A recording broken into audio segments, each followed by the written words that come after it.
Nations and has contributed to designing the goals and principles underpinning the raison d'être of the United Nations. Egypt has for decades been committed fully to the Charter towards the promotion of international peace and prosperity and sustainable development. However, our world today faces a persistent question related to the efficiency of multilateral action and multilateral system, and how efficient is this system, or capable this system is to grapple with the current challenges. In fact, a lot of discussions have been held regarding the reform and development of this international organization, especially after developing countries, including Egypt, have found themselves grappling with cascading and interlocking crises in which they have no stake. And without adequate support from international organizations that have been established and created to support our legitimate development aspirations. Having said that, I would like to share with you the Egyptian vision, which wishes to shed light on a number of priorities to restore trust and efficiency of multilateral action as follows. First, in a world mainly characterized by interdependence and globalization, no party is secure unless everyone is secure, and no region is stable unless all regions are stable. Our collective security lies in our joint action and in the application of the principles of the UN Charter rather than selectivity and double standards. The challenges that we are grappling with, given their complexity, interrelatedness, and diversity, such as conflicts, food insecurity, and pervasive terrorism, to name a few, this makes it incumbent of us to find solutions. However, we find that the international organization is still incapable to find those solutions, and this illustrates that we are totally far from achieving the principles and purposes of the Charter. The serious repercussions of the conflict in Ukraine has proved that we cannot guarantee the stability and security of any party without exclusively of the other. Thus, Egypt has taken active steps with her Arab and African neighbors through creating the Arab Contact Group and participating in the African Leaders Initiative to put an end to the bloodshed and to find a peaceful settlement for the Russian-Ukrainian crisis. Secondly, the multilateral international action in the post-World War II era has unveiled a structural deficiency in the way whereby we address political, economic, social, and security crises,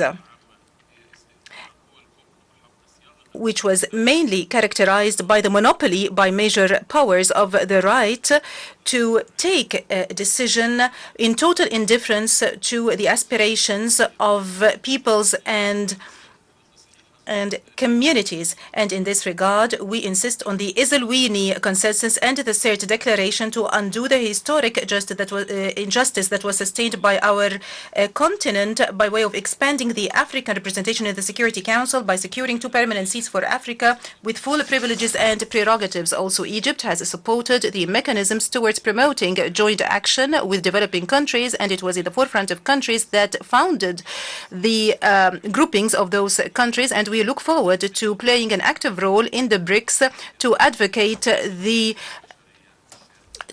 interests and aspirations of 30% of the global economy in the global south. Third, we are in dire need to restore trust in the economic tools of the global system to enable the same to address the urgent development aspirations of peoples and to take all the steps necessary to prevent conflicts.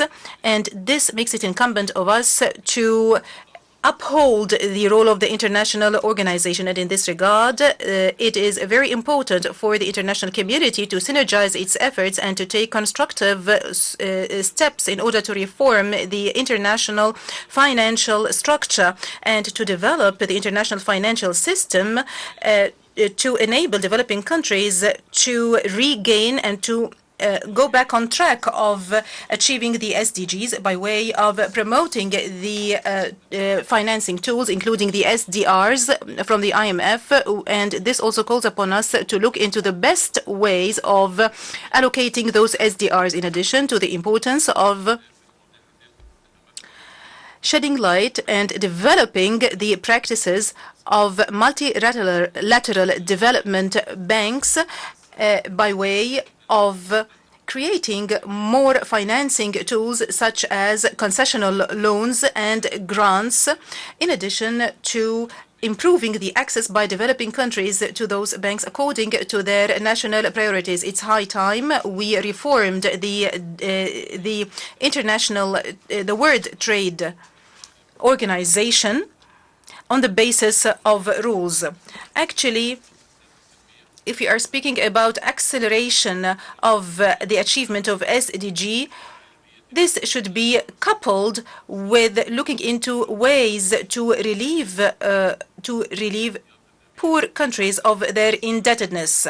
Otherwise, this will cause more economic crunch. Thus, we have to take immediate steps to address this crisis by way of creating a sustainable and comprehensive mechanism to look into the debts of low-income and middle-income countries, in addition to looking into the restructuring of the complex structure of debts, as well as the patterns of indebtedness, as well as swap of debts through development projects.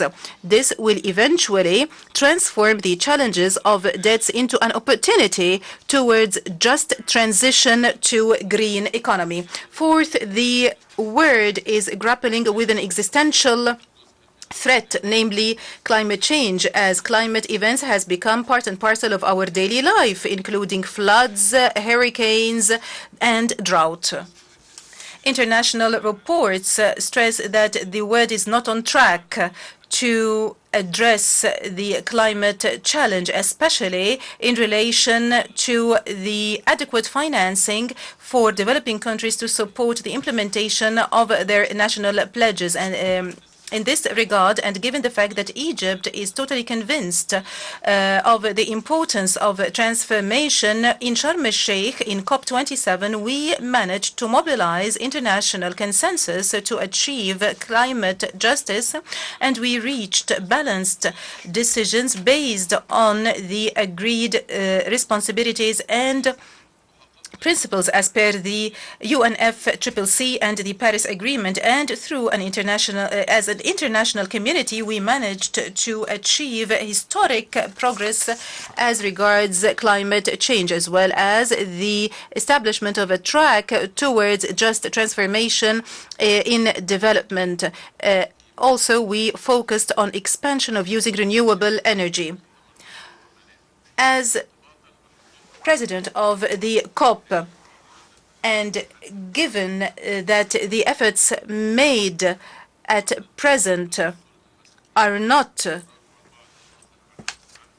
up to the challenge, and given the fact that certain countries have reneged on their pledges and some other countries have even posed protective customs, and in order to achieve success in the COP28 in the UAE, I would like to stress the importance of the pledges and the agreements that we have reached, especially the Loss and Damage Fund, and the importance of providing the finances necessary to achieve this goal. Fifth, our vision for developing this international organization should take into consideration the new challenges, especially the scarcity of natural resources, including water.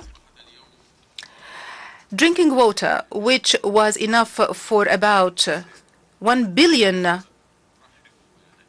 persons in the last millennium, today it needs to be adequate for almost 8 billion. That's why we do welcome the outcomes of the historic conference of the United Nations for water in 2023. And in this regard, I would like to highlight my country, as Egypt is going through a severe water crisis as well, and it is one of the least rainy countries, whereas the population of Egypt exceeds 105 million persons. This led to a decrease in the per capita quota of water, in addition to the water deficiency, which deficit of 50%, and this compels us to reuse the limited amount of water available for more than one time. Also, we do import virtual water in the form of food for $15 billion annually. Egypt depends on the River Nile by 98%. Thus, Egypt is more vulnerable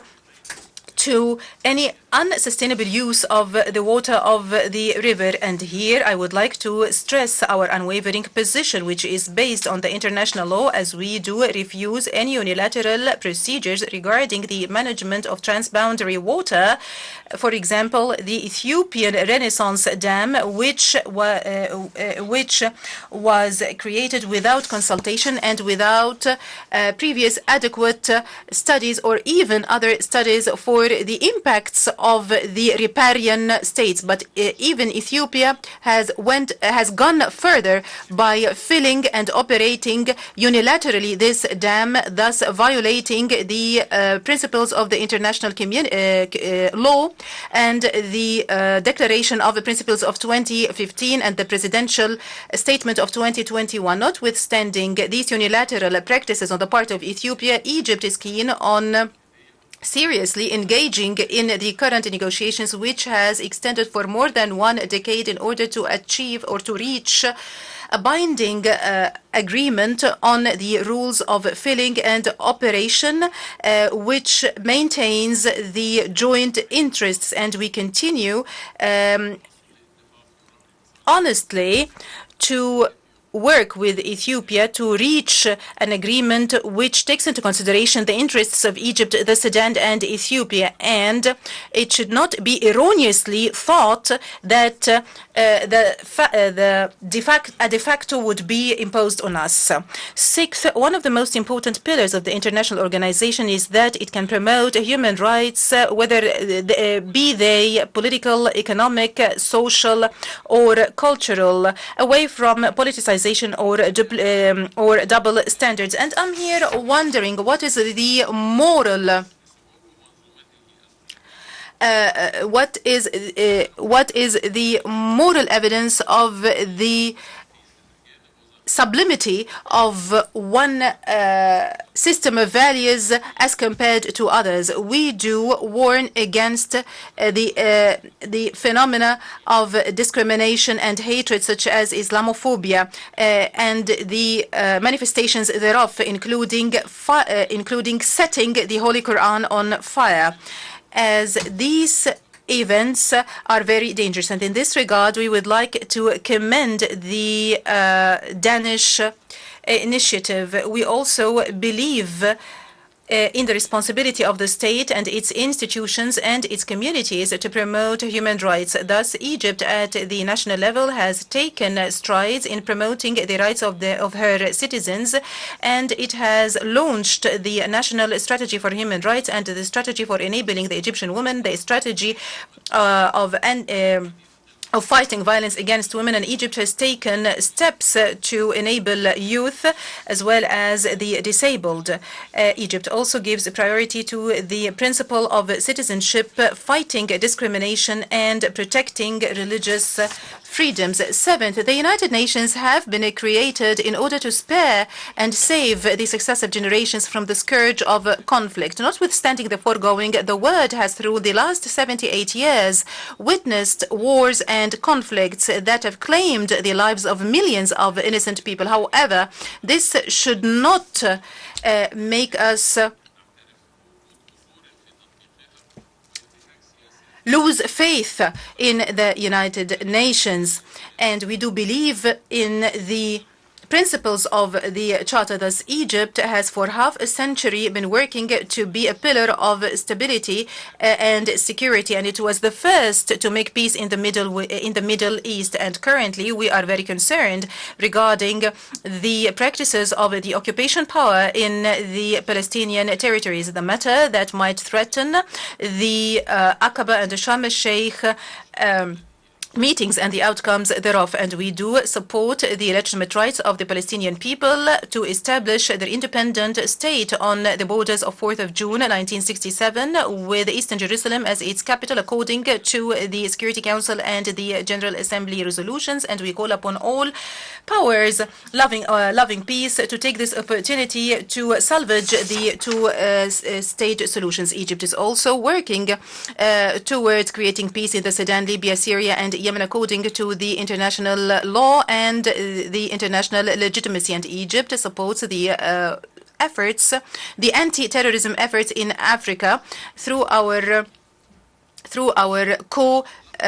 presidency of the Global Forum of Anti-Terrorism. Egypt has launched the summit for the neighboring countries of the Sudan in order to coordinate the efforts of all countries neighboring the Sudan to settle the current crisis and to mitigate the humanitarian repercussions thereof.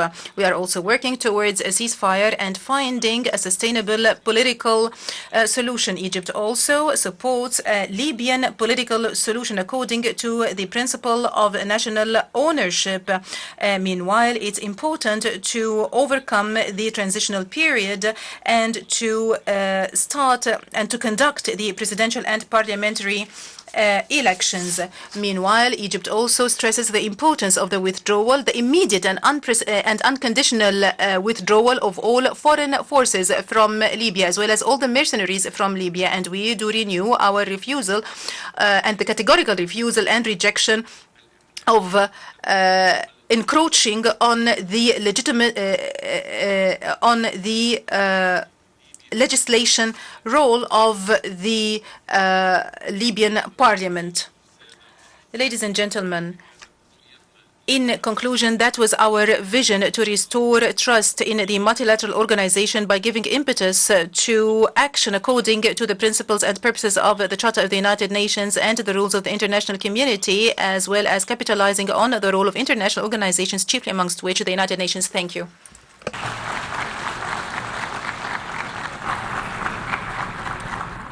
I thank the Minister for Foreign Affairs of Egypt.